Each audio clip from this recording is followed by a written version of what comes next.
Sabi nga sa kanta ni Father Lahi, sa lahat ng mga dako, dinadakila natin si Hesu Kristo. At papatunayan natin ngayon yan sa kauna-unahang pagkakataon dito sa Zamboanga del Norte, ang kauna-unahang gawain ng The Original Church of the Back to Christ Healing Crusade of Father Lahi.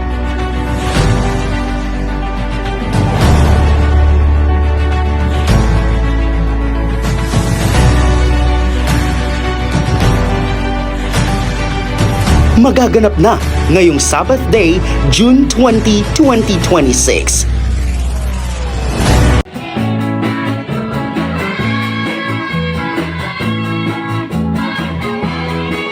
Subok na ng panahon ang ating pananampalataya para sa bugtong at buhay na Diyos ng mga Diyos, Panginoong Heso Kristong pinakamakapangyarihan sa lahat. Kahit ilang kilometro o layo ang ating marating, hindi alintana ito makapagbigay lamang ng pagpupuri at pagpaparangal sa ating nag-iisang Panginoong Heso Kristong pinakamakapangyarihan sa lahat.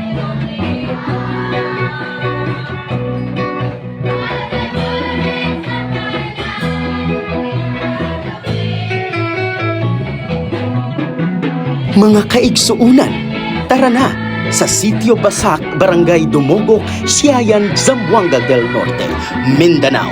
Magkita-kita po tayo at ipakita natin ang ating pagmamahal at pagkakaisa para sa gawain ng bugtong at buhay na Diyos ng mga Diyos, Panginoong Heso Kristong pinaka makapangyarihan sa lahat. See you all there, mga kapatid.